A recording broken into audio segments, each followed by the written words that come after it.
thành phố Điện Biên. Đó nó nhà lúc trẻ nhà chùa nhá, rồi thì nó này đi trên nó ta tỏ chung thành phố này nhắc chờ thành phố Điện Biên này nên đi giàu xí kia ở những cáiตัวxí lò khu tàu này tao này lúc nick file của bỏ tên b nó ý chỉ nó ý một trò lại tay bát nó để xin đi sau trên những cái TB nó sẽ là TB nó trên tay bát này phải hiểu lên nè mù nó ở pi mù cho bố bể mường trà xe bùi mù lại cháu hiểu mù lại cháu đi chú mù nó mù cho bị lại cháu nữa cái tí thanh dê nhớ đê nhớ dê đi thì nhớ bị lại cháu chị nhưng lại cũng muốn chia con gì về thế này thì họ hải tiền đến để chỉ bỏ cứ là nó là tôi giờ về ta sẽ bị xin chỉ trả nhớ rong nó là nó biết tôi tập ba lời bây giờ cho nên mình chỉ sai ở xí của tôi trả thời gian nó còn là nó giờ biết ba biết tôi kì cứ cho nên mình chỉ sai nó thì nó làm cái nhung của cho đi cái lia bé nè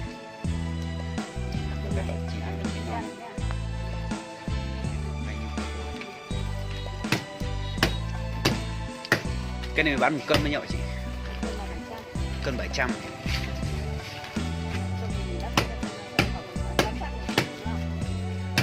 Không biết đâu, chưa từng ăn.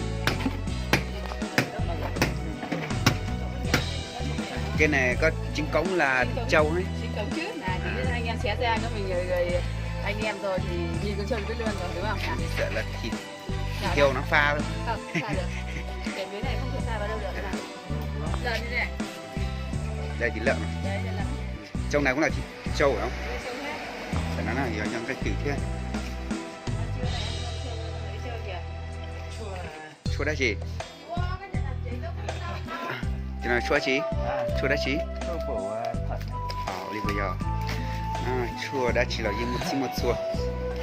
Chỉ hay một chua, chỉ một tia, một không chờ, một trì, một cho, một mỏ, một nhà, một khoản châu, một xúc xích, cho chắc thôi giả nè, một mì cay, một nhuận chiếc của, nó sẽ đúng một suốt, nào, chỉ tao lại lấy 5 cái đấy. Cái này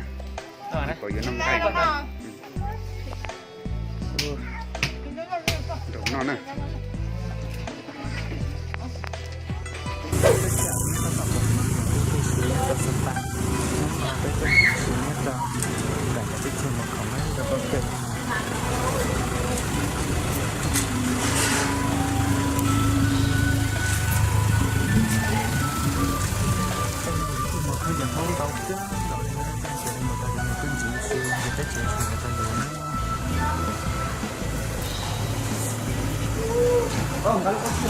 bây giờ đang có cái tiền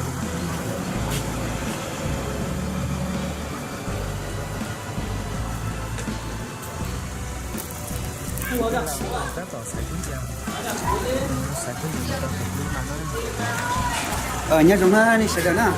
bên chỉ có còn là trong Sapa nó do ít có chiều trong cao thiên cái những con bể chắp lần ở cái chỗ nhá là hải mông hải súa này nhá trong lúc tê từ là tôi là đi quân ra đó nó cái mà xin luôn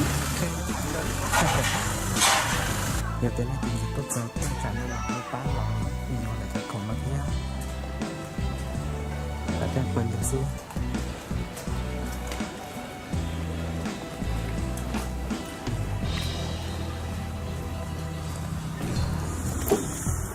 nó là bên chế nè cái chế bây giờ mình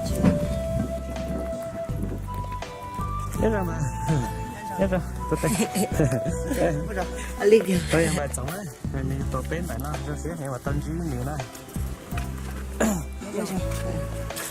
để ở bên này kia cái bên này to bên này nó này nè Bé tôi thọc phở bé tôi bên này lên đó là em bé mù đâu bà mù cuối bà lo xin đi chào tôi chỉ biết có tàu kiến thao kiểu kia chỉ biết tiền lo xin đã cái này tiền nó chỉ sẽ có bỏ gì nó có chỉ biết gì xíu tiền giờ đã bé mù cái chọc cá tao thì cái nó một tao nó đi tàu mình nó tàu lắm là tôi phải son đó không ít bây giờ em khó xem ta có thấy đó là mình đã đây đã cái nó chảo anh chị bé chị mù sao em mình non đá vào đây chị đấy chị đấy là nó tao mù tụi cho chế thế dạ tại con là cái máy chết trong này là chị với mình có tao lấy mù chả một cái Có ta tay lắm. một cái là cái chế tôi nó chế bị thử lót đã bây giờ không gì nữa bây giờ nó chơi bên kiểu thế từ một số là chơi một số là mà lấy chả lo ta chỉ từ cái tàu là tôi chỉ muốn chế làm vừa chỉ lo thế giờ ai bữa đấy nó chỉ để chơi bên một cái tao ship liền chị đen cái đá bên một đá đây cô lái mà lo luôn một cái chế để cho bé nó này ca một cá mù sao mình có tệ tại là kiện để ta nữa là chỉ ta kiện để thôi người ta có rồi ví dụ như phải có lợi tức tao kiểm vé này đi kia phải còn cái to này mua đi chế cho chị cho em mà liền lên cho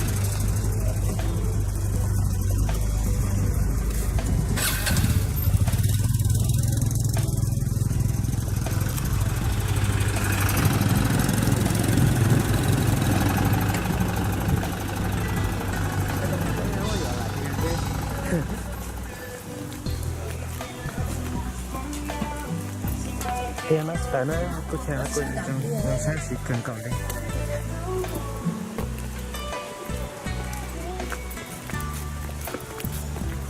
mà một trò tao có trẻ họ đấy à nó thì cái tỷ gia tên thì sao rồi hết tỷ đó bây giờ họ đi chơi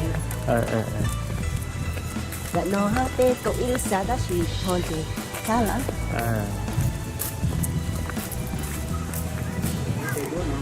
hết đó là ok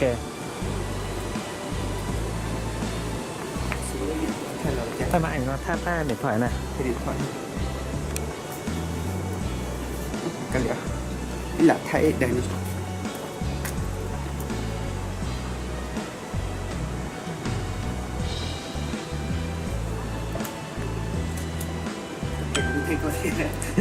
thay mà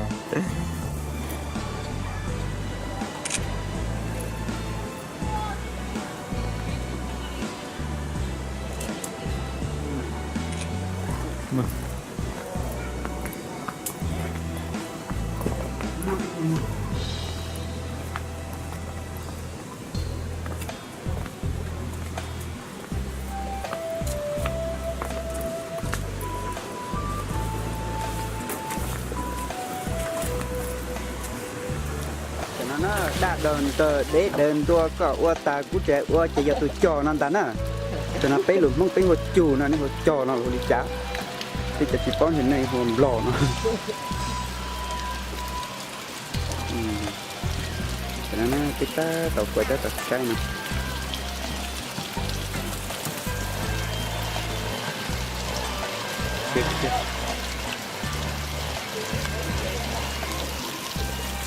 cho nhiều tuổi nó bên không luôn nhanh tóm tê chè nhưng ít chủ nó tụi nó chia sẻ lên thì nó dễ đe chè lên thì chợ chỉ tỏ tụi nó ít tại chỉ xí giọt lên ta thì chỉ thì nó chuyện họ và mình họ chỉ dùng sao tụi nó thì thọn cho giống như ít chồng thì sẽ để hai chiếc tụi nó giờ tụi chợ cái chúng ta chia tóm đe nó này thì trò nó nè nhưng mà khi do nhiều thì nó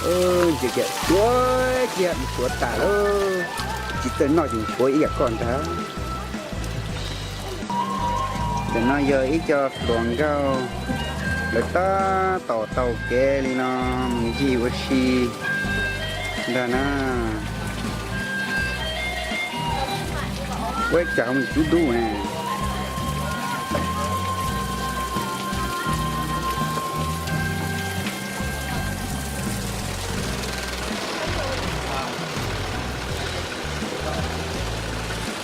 nhớ rong bé trùng sáng khi sẽ đà nó rồi nó do có sơ của nhón từ Sapa nó cho nó là cũng có hai lít trà tiêu có thì lúc còn gì nó sẽ ta tổng mới giờ tiến hành rồi ta toàn kia ta toàn chi một chút nữa nè nó đi thành cái thứ này nó mặt cái gì nữa nè แต่nóยังใหม่คุณเลยนะ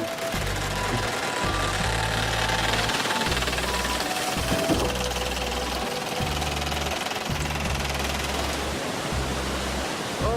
เจ๊หน่อยยิ่งต่อเปตอนช้ากับลักกับลงกระหาตันโตวันช้าลงก็เกิดที่วันที่ใช้ที่สุดเยอะที่บอกว่าจะมีเกมกันเลย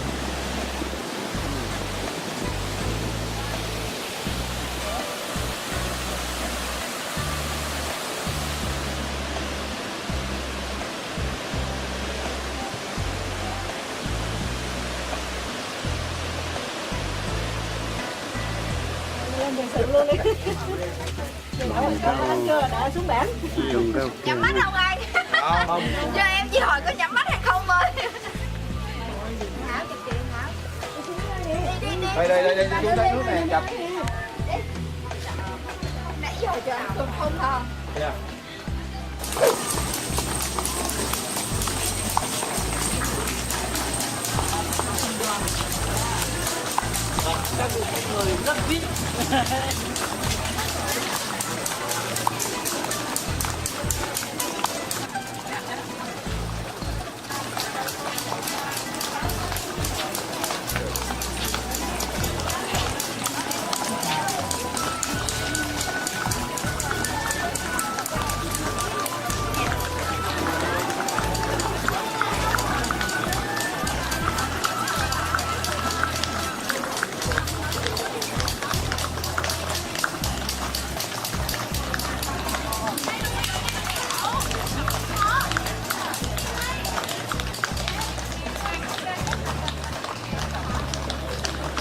sinh nhật cả một cái chồng không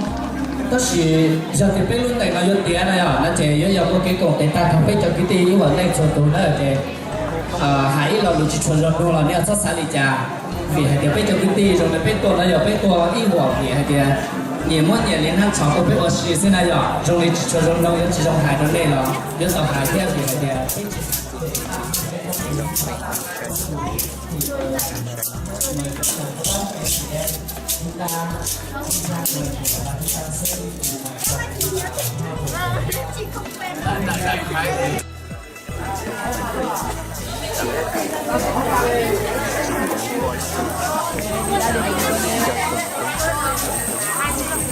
ý của ấy chắc là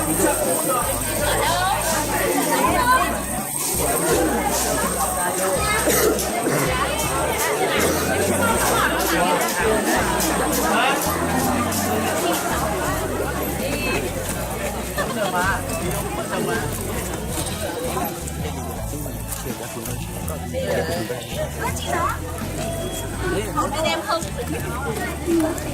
cái này là gì đó ra wow gái